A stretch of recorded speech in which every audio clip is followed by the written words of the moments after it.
A graça e a paz, muito bom dia então, domingo, dia 7 de março, nós chegamos em março, né? Faltam apenas 4 lições, Suzana, Em Busca de Timóteo. Verdade, pastor. Estou muito ansioso para o próximo livro, Conhecimento do Santo. É uma teologia sistemática do Tozer. Vai ser muito bom, vamos dar um capítulo por domingo. Mas vamos terminar Timóteo, né? Aí apareceu aí na tela aí para vocês aí a capa do livro O Conhecimento do Santo. Né? Muito bom, já li 2 vezes e nós vamos lá então, vamos que vamos. Mas hoje vamos terminar Timóteo. Está conosco a professora Suzana, seja bem-vinda, Suzana. A graça e a paz, pastor, a graça e a paz a todos. Então, capítulo 31, 32, 33 do livro. E o versículo dessas 2 lições de hoje, domingo que vem, está em Atos 20, 29 e 30. Eu sei que depois da minha partida, entre vós penetrarão lobos vorazes, que não pouparão o rebanho, e que dentre vós mesmos se levantarão homens falando coisas pervertidas para arrastar os discípulos atrás deles. Como é um texto de Atos, e muita gente fala em Atos, eu precisei ir lá pesquisar para ver de quem era essa fala. De quem é essa fala, Suzana? Paulo, pastor. Paulo. Então, Paulo falando aos presbíteros, aos dirigentes de igreja, e ele estava lá visitando as igrejas, então eu estou indo embora e depois que eu for vai aparecer lobos vorazes, né, que não pouparão o rebanho, ou seja, homens que falarão heresias, que falarão, que irão espalhar, né. Então, a igreja do Senhor Jesus Cristo, ela é marcada por homens corruptos desde sempre, não é? Sim. Deu um certo saudosismo de um livro aí, né, pastor? A Não é? Guerra pela Verdade, Pela Verdade. de John MacArthur, né? Batemos muito em cima desse texto, desse contexto. E é verdade, pastor. E o autor, Tony Cook, ele até fala assim, né, que a carnalidade do outro poderá atrair a minha carnalidade, né, ou a sua carnalidade. Isso exemplifica bem esse texto, né, que o apóstolo Paulo coloca, porque não tem falsos mestres se não tiver também Falsas ovelhas. verdade. No geral, os falsos mestres só ganham forças quando eles acham adeptos. Não quando é? ele acha para quem ele vai alimentar, não é? E eu fiquei pensando nesse texto, quando estava lá revendo a lição, e pensando que essas heresias, esses caminhos tortos, eles não são coisas muito escandalosas, não, são sutis. E eu ouso até afirmar que é o churrasquinho. É aquele irmão que chega na igreja para tentar provar para todo mundo e arrebanhar todo mundo para ir fazer churrasco na casa dele. Não tem o conhecimento de Deus e acha que a igreja é esse grupo de comunhão como os ímpios. Ou seja, ele não está vindo para a igreja para se converter, ele está tentando tirar a igreja para o mundo dele, desconverter a igreja. Sim, e buscando a popularidade, né, pastor? Não é? O ser amado. Nós ouvimos recentemente uma pregação do pastor Robson, e a maior parte dos profetas do cão são pessoas desequilibradas, carentes, que querem atenção. E não tem nada mais que atrai atenção do que eis que o Senhor te diz. Não é? Então vamos lá. E no ponto 1, na página 248, o papel de Arão não poderia ser mais claro, era para ele ser uma extensão de Moisés, um representante. Não foi escolhido para trabalhar para as pessoas, os ímpios. Ele deveria trabalhar para Moisés. Esse capítulo, ele vai contar a história de quando Moisés subiu ao monte e Arão ficou com o povo e o povo achou que estava demorando demais, chamou Arão, que nesse momento foi um líder fraco, Sim. sem personalidade, e barulhou ele até que fizeram o bezerro de ouro para eles adorarem. E Deus ficou furioso, Moisés ficou furioso, enfim. Mas qual era o papel de Arão enquanto Moisés estava em cima do monte? Qual era o papel de Arão? Representar o líder, né? Moisés ali. Eu acho interessante isso, que todas as vezes que eu atribuo alguém pregar aqui à igreja, no púlpito, eu estou fazendo a mesma coisa que Abraão fez. Eu estou dizendo assim, eu vou subir no monte e você vai lá e cuida do povo de Deus. E isso é um grande risco, né? Pode ser que o indivíduo venha aqui e simplesmente, eu já vi isso numa igreja, chegava na quarta-feira, pastorei uma igreja que era assim, chegava na quarta-feira e um líder dizia assim, não, hoje tem pouca gente, pastor, vamos para a churrascaria, a gente paga. E a gente ia para a churrascaria e ele pagava. Eu já fiz isso. fechava a igreja para não ter culto, porque eles gostavam de culto. Eles gostavam da companhia. Então, cada vez que alguém assume o púlpito, a gente corre esse risco. E estende mais, nós até falamos na outra lição, né? Por exemplo, um exemplo prático na IBNE dessa extensão, os discipulados, né? Que o senhor exemplificou bem nas outras lições. O voto de confiança, a representatividade do líder com a visão da igreja. Né? E quando a gente estava com o discipulado em ação, antes da pandemia, eu sempre orientava os discipuladores a fazer uma saída, um passeio com os discípulos. Lembra disso? Leva ele, paga o lanche para ele, uma hora fala para ele pagar o lanche para você. E correndo o risco de alguns discipulados vir aí alguns gostaram. E toda vez queria só sair para lanchar. E não eram os discípulos não, eram os discipuladores, porque eu não estudei lição, não tem lição para dar, não tem uma palavra para dar. Estou vazio, né? Eu li essa semana no livro que eu estou lendo. Antes de evangelizar qualquer pessoa, nós precisamos evangelizar a nós mesmos. Então eu não estou evangelizado, o que me resta? Pagar lanche para o meu discípulo. Se eu não estou na presença de Deus, o que me resta? Fazer um bezerro de ouro para o povo adorar. Sim, verdade, pastor. Mas tem as consequências, né? Como disse o senhor já tem falado várias vezes. Nós não estamos tratando com coisas nossas, não pertence a nós. O chamado, ele não é nosso, ele é... O povo não né? é nosso. O povo não é nosso, o discipulado ali, ele não é nosso, né? A obra pertence a Deus e ele vai cobrar, né? Quando ele voltar ali, ele vai cobrar, como a parábola dos talentos. Não é? Então, é distinto a missão de Arão. Trabalhar para ser uma extensão de quem? Eu achando que era recíproca. Não. Vamos lá de novo. Então é muito claro. Arão era uma extensão de Moisés. não do povo. Não é? O líder que quer agradar o povo em detrimento ao pastor, ao ministério, ele é fadado a se tornar Arão. Ele vai fazer bezerro de ouro. Figuradamente, claro, mas vai fazer, não é? No ponto 2, então, na página 248 também, Arão escolheu o próprio caminho e fez o que quis. Um líder pode fazer isso? Não mesmo, pastor. Em vez de defender e representar Moisés diante do povo, fez algo completamente oposto, que foi acobertar o povo. Paulo fala disso, se não me falha a memória, eu não sei se é Timóteo agora ou a Tessalonicenses, que chegará um tempo que os profetas falariam, que o povo escolheria profetas que falariam Sim. segundo as comichões, as coceiras dos seus ouvidos. Foi isso que Arão fez. Ele agradou o povo. Toda vez que um líder quer agradar o povo, ele faz bezerro de ouro. Quando nós olhamos o nosso exemplo máximo, Cristo, né? Em vários textos nós vamos ver Cristo falando assim: a minha comida é fazer a vontade do meu Pai, né? O que seria a comida? O meu sustento, a minha força, o que me mantém firme é fazer a vontade do Pai. Eu não vim aqui para fazer a minha vontade, mas a vontade do Pai. Eu desci dos céus para fazer a vontade do Pai. Ou seja, Cristo, ele representou fielmente o Pai enquanto ele esteve aqui no ministério terreno dele. Onde é que reside isso aí no líder? As perguntas cabulosas do pastor. Em qual característica do líder, ou em qual fator no líder, que vai fazer com que ele não queira agradar o povo, mas fazer a vontade de Deus como Jesus fez? Lealdade, fidelidade? Às vezes eu penso que também, mas às vezes eu penso que é no temor de Deus. A gente vê nos detalhes um líder que não tem temor de Deus, que brinca com igreja, com pastor, com vocação, que ele não tem temor de Deus. Não tendo temor de Deus, ele constrói facilmente um bezerro de ouro. Verdade, pastor. Bem colocado. Né? Então, o temor de Deus no líder é imprescindível. 30 anos de igreja, pô, fica grilado quando eu falo 30 anos de igreja, parece que eu estou me exacerbando ou me...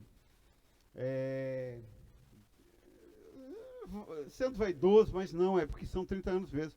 E o que eu já vi de indivíduos sem temor de Deus, que tenta agradar o povo, né, é uma brincadeira. Não, e olha só, pastor, no próprio contexto, né, quando Deus fala com Moisés, ele fala assim: eu lhe enviarei Arão, Arão será a sua boca, e você será como Deus para ele, né? Aí o que isso quer dizer? Primeiro, princípio da autoridade espiritual ali. Segundo, quem direcionou, quem que colocou ali a tarefa? Foi o próprio Deus, né? Então, quando diz ali que Moisés seria como Deus para Arão, ou seja, Arão seria profeta de Moisés. ele teria que transmitir exatamente o que Moisés falasse, porque Moisés estava recebendo direto do próprio Deus. Traduzindo para a linguagem de hoje, Arão tinha que ter a visão de Moisés. Sim. A visão no sentido assim, de entender o que Moisés pretendia, de como ele conduzia o povo, de qual era a forma de ministério dele e fazer a mesma coisa, seguir os passos, né? É incrível isso, quando o indivíduo chega na igreja, né? Nós tivemos diversos casos que ele chega na igreja para combater o pastor, para mudar o pastor. Não é que a gente seja imutável, não é que a gente está perfeito, não. É que existe um caminho que está sendo trilhado. Não é? A igreja começou ontem. Não é? E aí o indivíduo chega aqui, ele olha e ele pensa dentro dele, ele pensa dentro dele. E se eu fosse pastor, eu faria melhor. Ele avalia, né? Quando o senhor coloca muito, ele avalia, né? Vem cá para fazer uma avaliação da situação. Não gosto disso, não gosto do ar-condicionado, não gosto do banco, não gosto do louvor, não gosto disso, não gosto daquilo. Se eu fosse pastor dessa igreja, faria assim, assim, assim. Pronto, acabou. Ele não está mais apto para ir para o ministério, a não ser que ele se converta. Então a gente tem que ser boneco, manipulável? Não. A gente tem que ter humildade e entender que a gente está aqui para um propósito maior, que é servir a Deus. E Deus é maior do que a minha vontade. Sim. Né? Eu acho interessante que as pessoas falam assim, ele é ditador, ele é autoritário. A senhora acha que a igreja está do jeito que eu queria? Não, creio que não, Nunca, pastor. longíssimo. Ou eu mudaria tanta coisa, eu mudaria tanta gente, eu bateria na cara. Se eu fosse Deus, Verdade, gente. eu bateria na cara de tanto negro e branco aqui nessa igreja que você não tem noção. E é incrível que esse ano de pandemia eu até aprendi a aceitar as pessoas como elas são. Ó, é poeta secular, né? Assim, eu tô aceitando a vida como ela é, as pessoas como elas são. Tá amoroso. Tô. Quem convive com ele sabe o quanto isso está estranho. Tomara que quando a pandemia acabar eu continue. Ai, Deus. Mas a verdade é que eu cheguei a essa conclusão. Né? Meu pai falava isso, bater em ferro frio nunca vai virar ferradura. E eu cansei de bater em ferro frio. É gente que não tem perfil de líder, então eu vou tratar com amor, mas não vai ser mais líder. Nunca mais. Hashtag fica a dica. Né? Porque líder você não trata com amor, você trata com amor é o irmão que foi chamado para ser salvo e é uma bênção na igreja. Amém. Agora o líder não, o líder você bate, né? Porque ele é quente, ele vira ferradura, né? Então é isso, o líder tem que ter essa ideia, essa mentalidade de que ele não está aqui para agradar o povo, está aqui para fazer a vontade de Deus. E, meu Deus, depois de 2000 anos de igreja, depois de Jesus escrever em Apocalipse, que ao anjo da igreja escreve,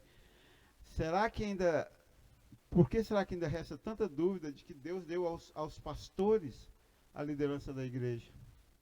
E quando ele achar que não está na hora mais, ele tira essa liderança.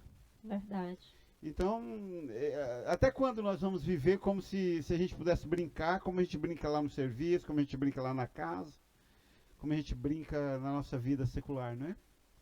Mas, enfim, na página 249, continua ainda, como diz, esse capítulo fala desse episódio de Moisés subindo ao monte, e Arão ficando na liderança do povo e construindo bezerro de ouro porque dá ouvidos ao povo.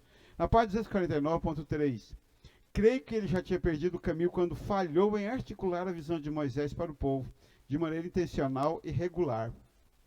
Eu fiquei chocado com isso, Susana, porque eu nunca tinha pensado assim. Então Arão, de fato e de verdade, o seu caráter, então era um fraco. Sim. Era despreparado. Antigamente eu já cheguei a pensar assim, naquelas leituras rápidas.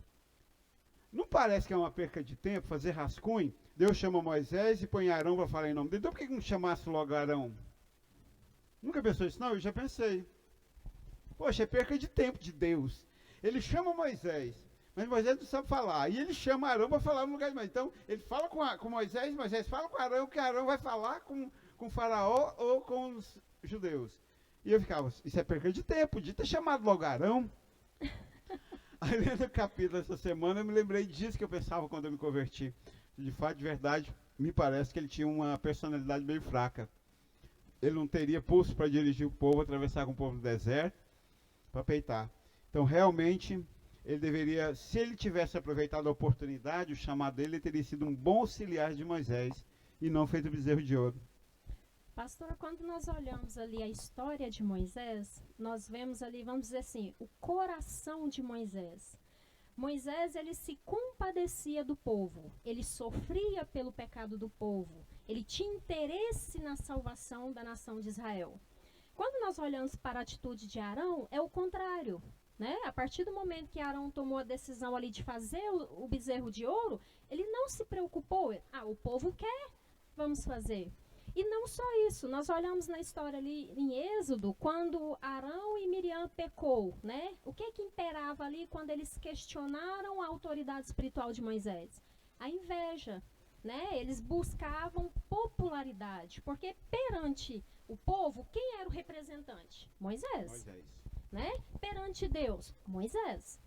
Mas ali eles queriam estar, né, no mesmo nível, vamos dizer assim, e ainda com popularidade diante do povo. Eles não tinham entendido o propósito, os princípios, como diz, o que estava no coração de Deus para a nação de Israel. Não é? E voltando lá atrás, nos pontos anteriores, o grande marco de Moisés, principalmente e inicialmente quando apresenta-se a Faraó, é: deixa o meu povo ir para que eles adorem somente a Deus, que era o monoteísmo, a adoração de um Deus só.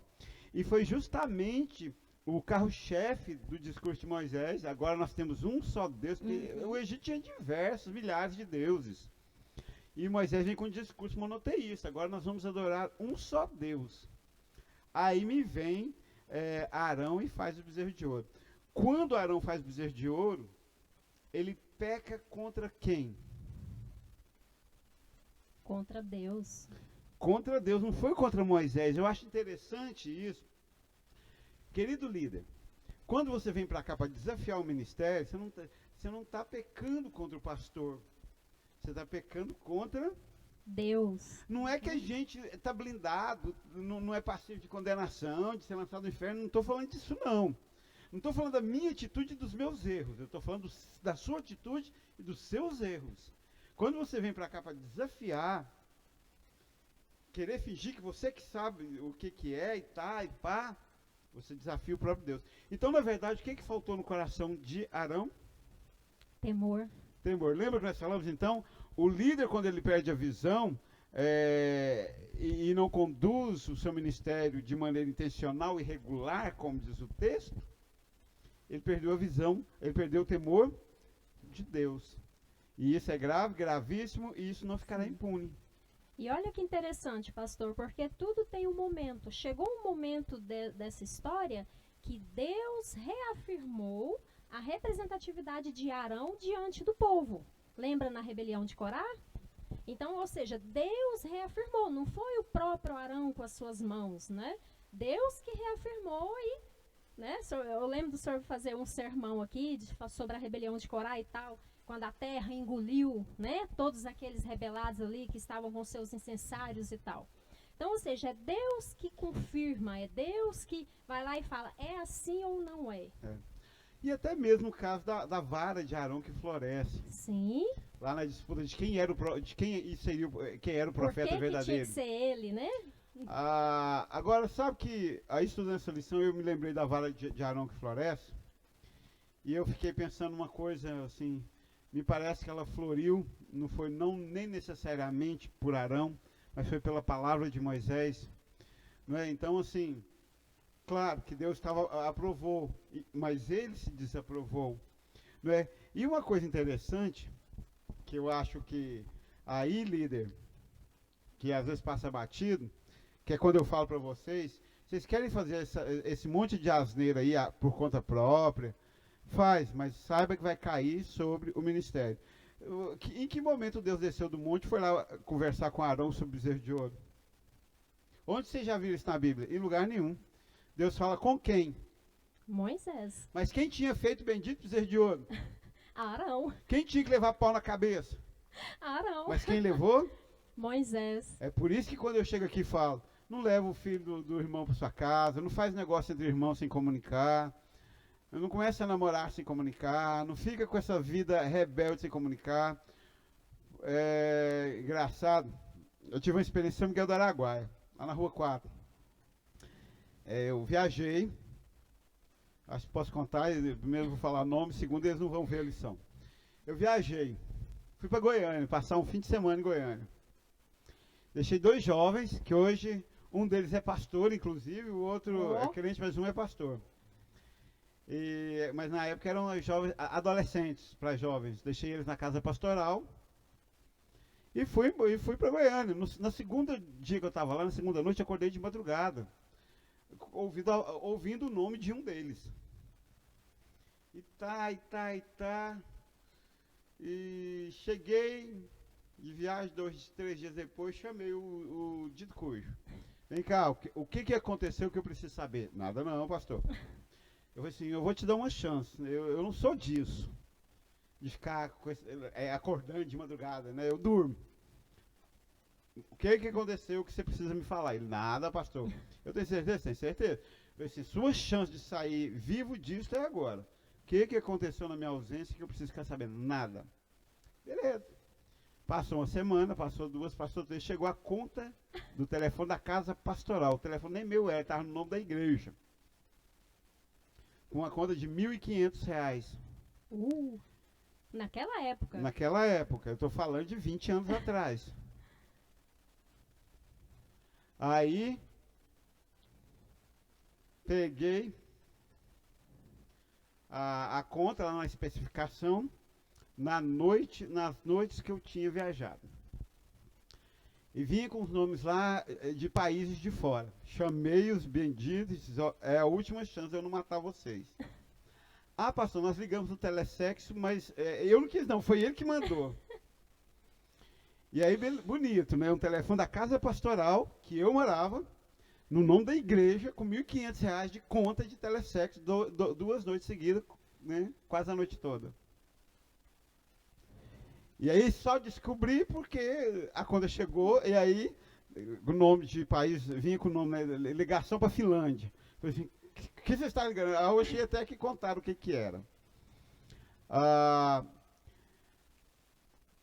Essa coisa, no final das contas, cai tudo em cima do pastor. É disso que a gente está falando. Então não adianta fazer escondido, não adianta ficar com essa brincadeira. Eu vejo, sabe uma coisa que eu vejo interessante, que eu acho legal na igreja?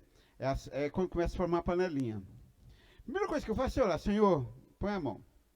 E aí vira aquela amizade, aí um emburra com o pastor, o da panelinha não tem nada a ver com o assunto, mas para de me comentar.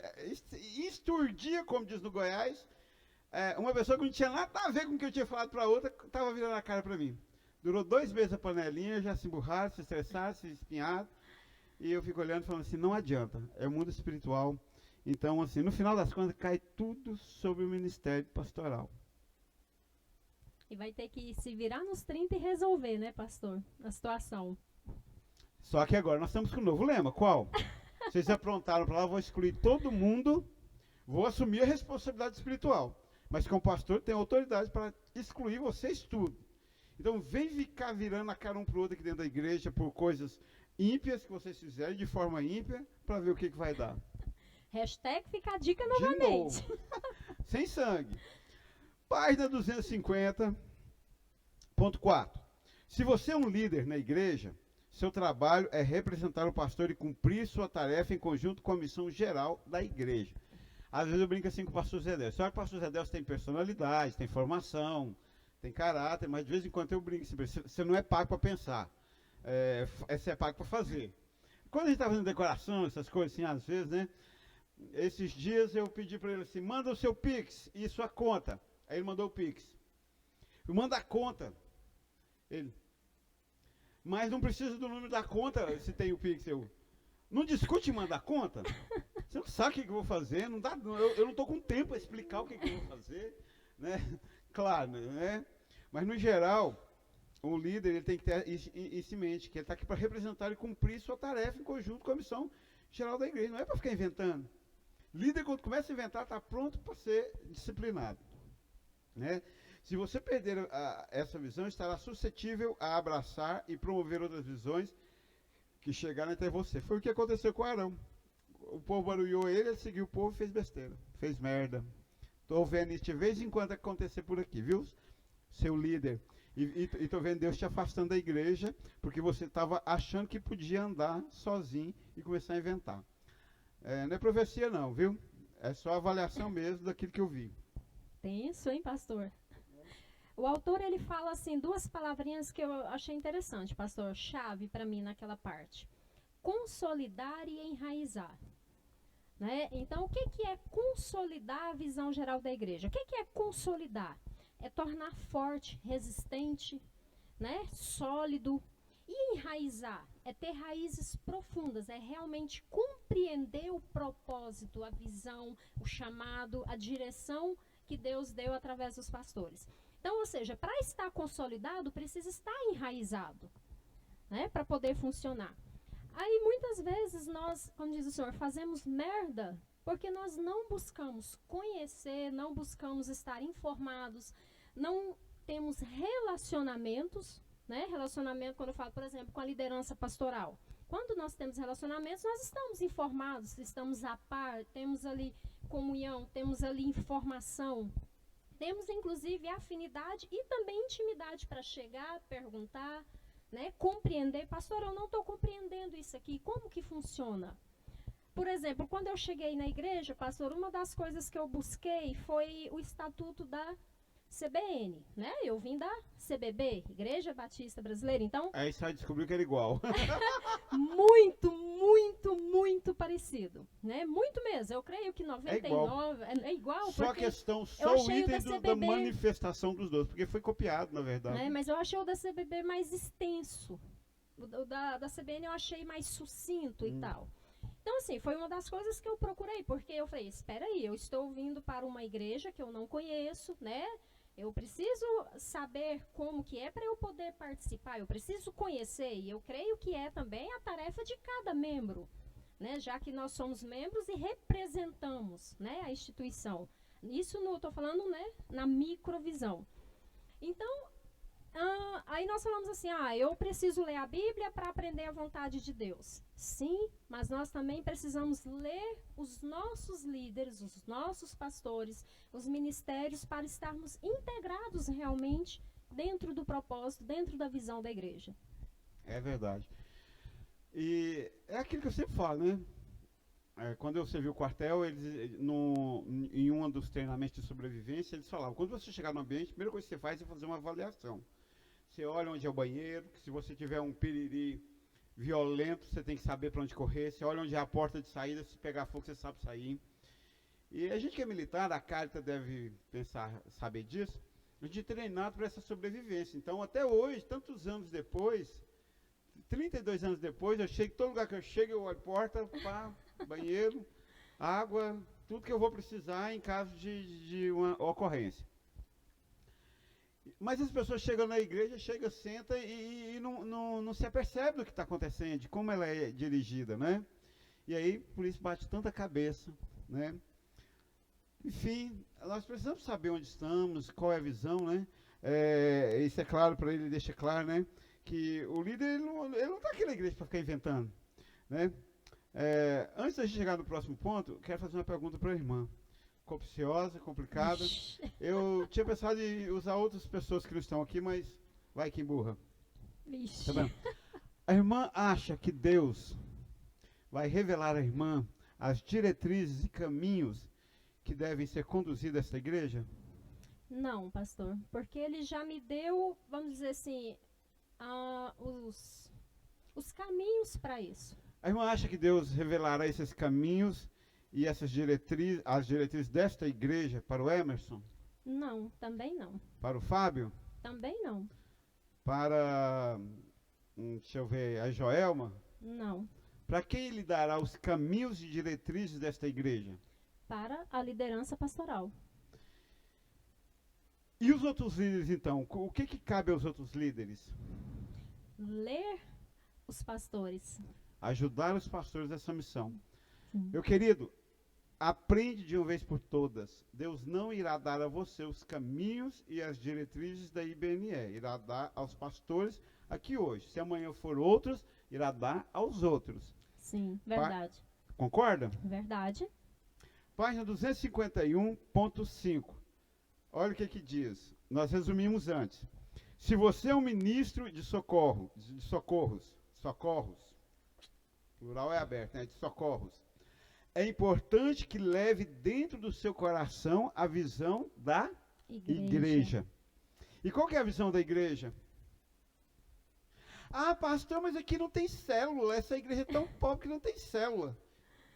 Meu irmão, deixa eu te contar um trem. Não tem, não teve, não terá. Porque não é nossa visão, não é a visão Batista Nacional Célula. Pastor, mas essa igreja não faz festa junina para Jesus.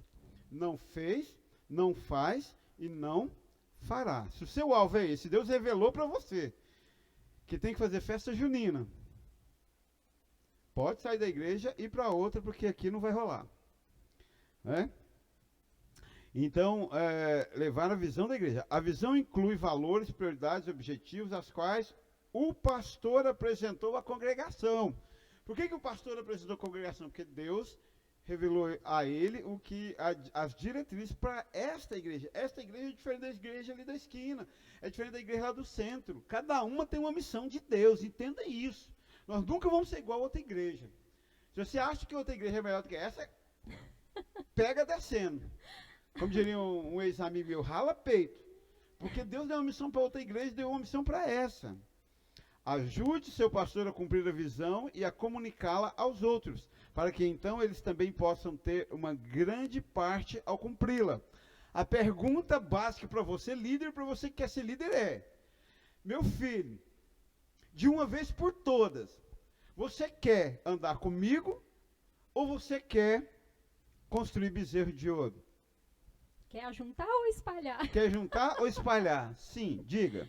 Pastor, vamos abrir esse leque um pouquinho? Assim, nós falamos muito, o autor também fala muito de missão, visão, valores, né? Inclusive, o senhor me corrija se eu não estiver lembrando corretamente, dentro do Estatuto da CBN, qual seria a missão da igreja? A missão da igreja é alcançar almas e integrá-las no corpo de Cristo. E edificá-las, ensinando-as. Isso, mas a missão, né? Aí nós vamos aí abrindo o leque. Né? Aí vamos, por exemplo, a visão da igreja. Qual é a visão da igreja? A visão precisa estar ser uma igreja bíblica e centrada na pessoa e obra de Cristo. Cristocêntrica. Né? Isso, usamos muito esse termo, cristocêntrica. Qual foi o último sermão que eu preguei antes dessa gravação? Não sabe. Eu posso não lembrar, mas me alimentou no momento. E olha que foi domingo, hein? Não, mas eu lembro, pastor. Porque agora eu estou focada na lição, mas eu lembro. O senhor cidade não vai de refúgio. Jesus aí, é nossa cidade de refúgio. Inclusive, completo. tem anotações na Bíblia sobre o sermão. É que a irmã falou e eu me lembrei. Eu recebi alguns elogios, algumas avaliações do sermão, depois que foi para o YouTube. Parabéns, foi muito cristocêntrico. E 2 pastores me falaram isso. Achei bom, né? Porque é a nossa visão. Qual que é a visão da nossa igreja? Então, mas aí deixa eu fechar aqui, pode? Desculpa. Aí vem os valores. Que nós, como diz, os nossos pastores, a liderança, né, foca fielmente. Integridade no viver, excelência no servir, relacionamento de dependência com Deus, fidelidade, lealdade, reconhecimento de autoridade espiritual. Qual é o objetivo de tudo isso? Quando você olha a missão, a visão, os valores. Proclamar, ensinar, preparar, estruturar obreiros para expandir o reino de Deus. Pode fazer a pergunta, pastor. Vamos mudar a pergunta. E a igreja faz isso? Sim, a IBNE faz isso, pastor. Com toda a humildade eu respondo isso. Né? Qual que é o nosso objetivo? Sério que eu não sou muito sociável. Eu acho que a gente tem que ter comunhão, sim. Comunhão não é isso que os ímpios pensam. Mas o nosso objetivo é edificar na palavra. Eu não tenho estrutura, eu não tenho vontade, eu não tenho saco para sentar lá com fulano e falar de Flamengo, de futebol ou de Corinthians, seja lá qual for o time, né? E tá, não tem. Precisa ter Deus, né? Eu cabulo como é que as pessoas não, como o navio que atravessa o oceano e não absorve nada. Então nós precisamos, então a visão da igreja é essa, é que Cristo habite em nós ricamente, né? A leitura tem feito um significado diferente. Para mim, eu cheguei à seguinte conclusão. Na pandemia, Deus me descansou. Esse ano, Deus, ao usar as pessoas para me demitir, Deus está mantendo esse descanso. Eu estou compreendendo com a velocidade e com a fome o que eu estou lendo, como há muitos anos eu não fazia. Não sei se eu rejuvenesci ou se eu descansei. Ou os dois. Ou os dois. Enfim, eu tenho me deleitado na presença de Deus, na palavra, nos sermões, né, em tudo. Né? É incrível. O sermão do pastor José Delcio de quarta-feira também teve um retorno interessante na internet. Alguém disse assim, ele melhora a cada dia. Oh, glória a Deus. Né? Então, assim, nós temos a visão da igreja conhecer Jesus Cristo, dos pastores, dos líderes mais compromissados, e nós não vamos mudar isso. Claro, nós fazemos as festas, nós fazemos os eventos, nós ajudamos as pessoas, seus aniversários, casamentos, formaturas, velórios, nós ajudamos, nós servimos com qualidade, mas o objetivo maior da igreja é Jesus Cristo. Então, aquele eventinho lá na sua casa, que não tem Jesus Cristo, não me interessa. E assim, pastor, nós falamos muito, né, às vezes até de forma superficial, da soberania de Deus, né? Ah, Deus é soberano na minha vida, eu creio na soberania de Deus. Quando nós contestamos a autoridade espiritual, nós estamos simplesmente, como diz, numa discrepância, falando o oposto do meu discurso. Uai, como assim? Você crê na soberania de Deus e contesta a autoridade espiritual do seu pastor? Não é? Que soberania é essa, né? Que entendimento do mundo espiritual é esse? Não é? Muito bem, Suzana, o tempo passou, já deu, né? A gente não expõe quando é a Suzana que vai gravar, porque ela fala muito. Ainda ela fica bem provocando. Que ele diminuiu. Ela fica provocando a gente a falar muito, né? Mas é muito bom essa discussão, é muito bom, é muito prazeroso, né? Tô sentindo falta daquele calor de todo mundo dando opinião, né? Verdade. Uma hora a gente volta. Mas eu encerro minha parte isso. Filho, vai demorar quanto tempo para você entender que ou você sobe no monte comigo para receber as tábuas da lei e ensinar o povo, ou você fica lá embaixo construindo bezerro de ouro. É simples assim, não tem outro caminho. Eu não tenho tempo, a igreja não tem tempo, Deus não tem esse tempo para ficar coçando os ouvidos de quem está com comichão. É palavra bruta, é seguir, é crescer, é fazer a vontade de Deus, é servir. Eu tenho aprendido a descansar realmente, pastor, na soberana vontade de Deus, e isso inclui todas as áreas da minha vida, né? Quando diz área espiritual, né? A gente fala assim, área secular, vamos dizer assim, vida secular. Então, eu tenho descansado na soberania de Deus. E o tanto que é melhor assim, a gente realmente rejuvenesce, pastor. Não é? Bom servir a Deus, é bom servir a Deus debaixo de autoridade.